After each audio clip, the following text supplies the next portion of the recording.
I get started, I want to personally thank each and every one of you for following.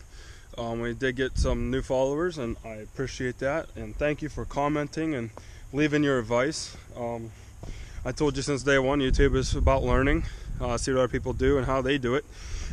This channel is just about how I do things, and I'm looking to learn off you guys in the comment section.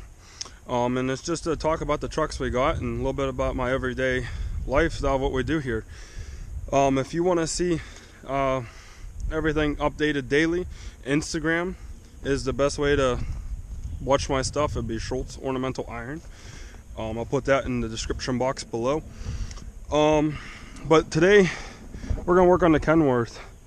I know you guys been wanting to see this truck run, maybe move it a little bit. I did tell you we did all new, well, mostly all new air lines. There might be a line or two I still have to do. But when we got it, it didn't hold any air pressure. Brakes are locked up. So we're gonna get it running today. I'd like to move it a little bit just to show you the truck moving back and forth. I know for a fact these batteries they're good batteries. They're actually pretty new, but the ends on them, we got to get new wires. This is just how we got the truck. You can see the ends all frayed apart. So we're gonna have to run some new battery leads. But we're gonna clean the ends up today, put some grease on them. That way the truck's more reliable to move around the shop. And I'll take you through the process of doing that. So what we're gonna do first, get these out of the way. I'm gonna take a wire wheel over it, just clean it up. We'll take these off, clean it underneath them, put them back together, put some grease around everything, and it should fire up. If not, we'll do plan B.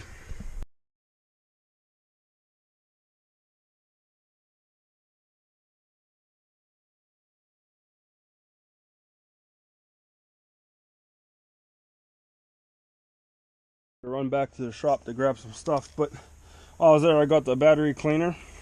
This has worked great for other batteries we've done. You just spray it on there, eats the corrosion off. Actually, we can do that now on this one because I didn't get to it yet.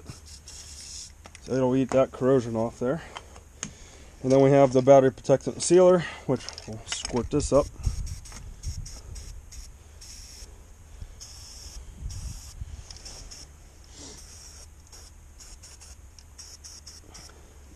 So now it has grease and this on it.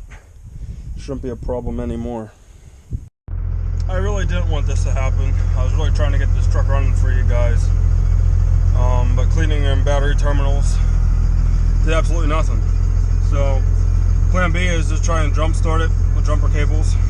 Maybe the battery is dead. I highly doubt it, but we'll try it with jumper cables and see if we can get it running that way. It's a pretty cool day to jump start this truck. But I want to do it for you guys. I want you to see it running, and hopefully it runs. Let's get some cables on it and get it charged up. While that's charging up, I'll pop the latches and show you guys what's under it.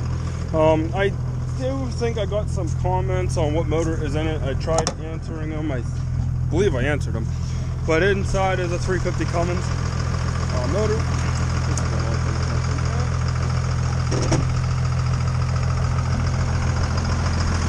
And there it is. You can see the new air governor, new air lines,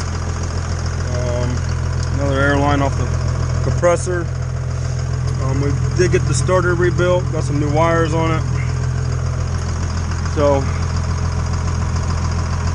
check this out. I just seen this sitting here. This belt's backwards. I know for a fact I put it on the right way. I'm not that dumb. And it spun around backwards. Interesting. It will all be redone. This will be a project that's going to take some time, because I want to do this one right. I want it to look really nice when I'm done with it. I don't know if I'm 100% stuck with separating the whole truck and starting from scratch, because I'm that type that likes to use it and still make it functional. But it will be definitely getting the frame painted and do it the best we can. We'll pull all these side coat panels off. We'll get them powder coated. We'll have somebody come in and blast and paint the frame and start putting all new stuff back together on it so it does look good. Yeah. Suspension system we got off of the Peterbilt. It has the bags of course dry rotted, but it has the system set up for it, which is nice. That truck over there, the Kenworth, it has them torsion bars. They suck the ride in. So I found a decent deal on this frame. So where's the extra cab I got? Got gauges in it, wood floor. That wood floor is a pile of poop, but it does have the vinyl up top and the plastic and the lights and stuff. So it does have a lot of good parts. All the windows are good on it.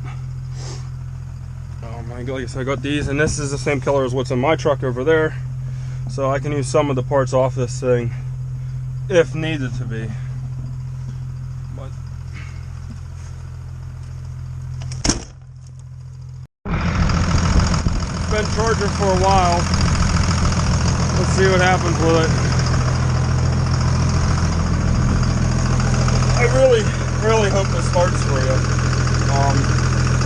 Pretty cool day today. I cleaned the terminal ends for you, and that didn't do it, so let's see if it runs.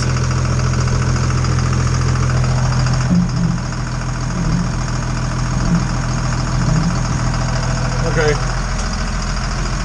and that didn't work.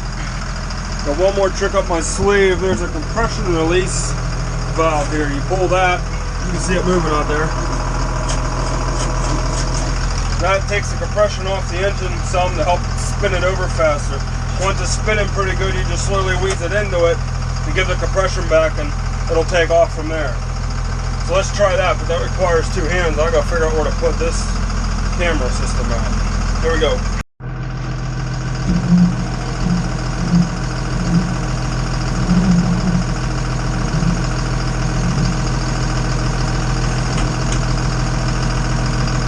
That was a no-go.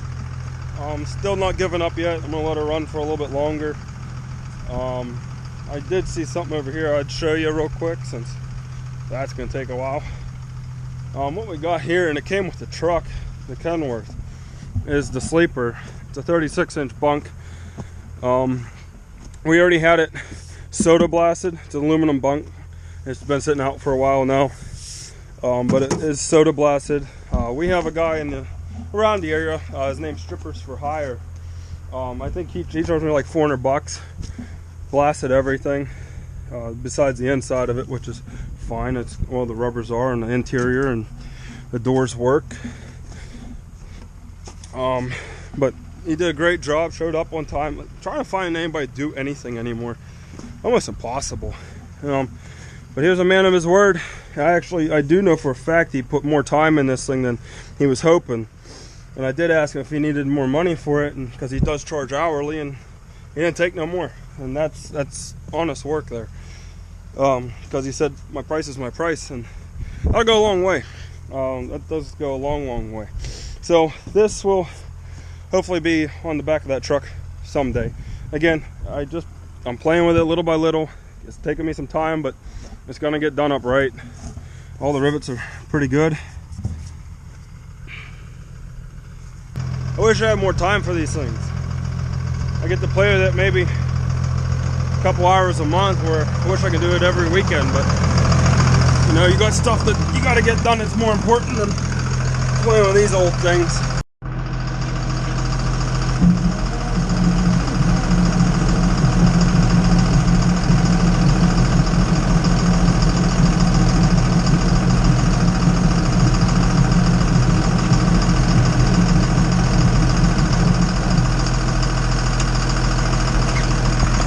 Well, we got some smoke coming out of it. Back there charging, I do remember a couple questions I don't think I answered yet, and I'd like to actually answer those for you. I did say the guy in our area or around us for the soda blasting was the Stripper for Hire. He's in Greensburg. We are just north of Pittsburgh, PA. I'm about 30 minutes north of Pittsburgh. If you guys know where the Cranberry, Mars area is, that's where we are. So hopefully I answered 3 or 4 of you asking that question.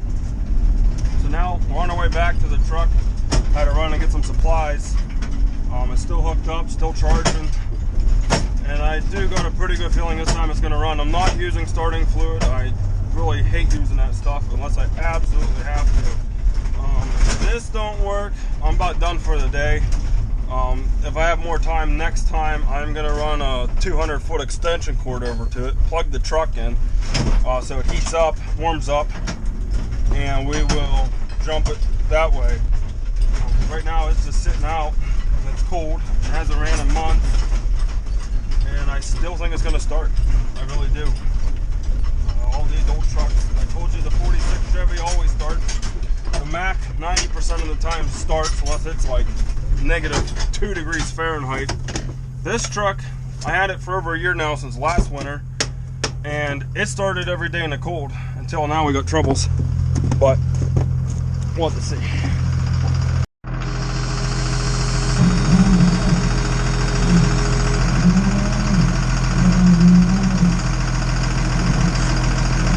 Jump starting it after an hour and a half of charging isn't working.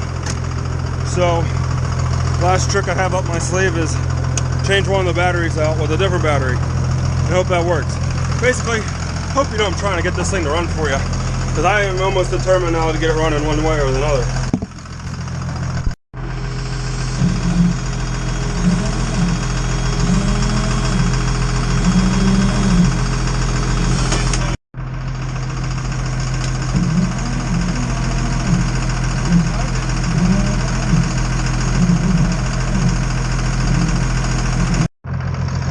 I tried my best, it just didn't run. But check out that powder coat.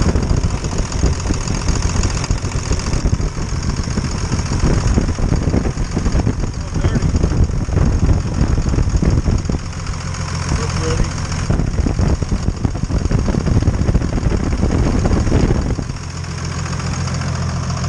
Anyhow, I guess it's not a perfect world, right? If everything went smooth, it wouldn't be fun. So, well, in the end of today, it sucked on my end.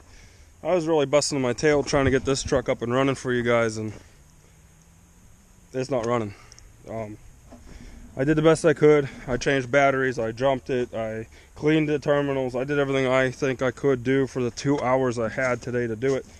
Next time, we are going to take these batteries off. We're going to put them on a trickle charger for the full charge. I'll plug this truck in, warm the engine up, and put new cables on. That's another thing. These things they're junk. So we're gonna try new cables next time. I mean, I did half of it, the ones I needed at the moment to get the truck where it's at, but this one is just, it's garbage. I said it before too. 1,500 followers. We get to go riding in the Mack. I already got the video. I did all the recording. The only thing now I have to do is edit it. I think we're only a couple, not even a couple hundred. I think we're less than 200 people from following, and then we can go for a ride. So I just want everybody to know how much I appreciate it. Everybody that follows, everybody that comments, everybody that likes, the thumbs up button. I really, really appreciate that. A lot of work goes into what we do. Not all the time it looks like it, especially with an old rusty truck. It's not done up perfect, as people would say. But what's perfect, right? It's perfect in my eyes. It's a working truck. It has 980,000 miles is when the odometer quit. In my eyes, you can't paint work. You don't know what that guy took that truck through. You don't know what it's been through. It has a story to tell. And if you paint that over and it's all pretty looking, you know, it doesn't look like a working truck. It's a show truck. This is a show truck. It's still new. It's a 1976. I mean, it's older, but it's new too. But a 57 Mack with 980,000 miles. I put about 300 miles on myself on that, probably more than that, maybe 600 miles on myself on that truck. I don't want to be in that truck for 980,000 miles, I can tell you that. So I've got a pretty cool story to tell, and I'm not going to cover that up. But I want to take you guys for a ride in it. I really do. I think you'll like it. So I really appreciate every like and follow that I get. Like I said, there's a lot of work that goes into it. I know we have a year in that truck. 2 to 3 people working on it, an hour to 5 hours a day. It was a pile of garbage when we got it. It should have been scrapped. But we saved it because in my area, you don't get to pick this B model, that B model, or this B model. It was like, there's one, you want it or not. So, as any young stupid kid would do, they bought it. But it's doing good now. It runs good and it moves good, and I love the truck. So again, I appreciate every one of you. I thank you from the bottom of my heart for all the love that we get from the truck. It's really cool to take this truck to Giant Eagle or Target or Tractor Supply, and people walk out and take a look at it. You know, I love talking about it. So if there's anything else you want to know about that truck, or this truck over there, or the 46 sitting right here, fill me in a little bit. Let me know what you want to do. I mean, I can't always do this every day. I got a lot of work to do, but I will try and answer as many questions as I can and start working on this stuff a little bit more often, and we'll do it together. I'll keep you posted.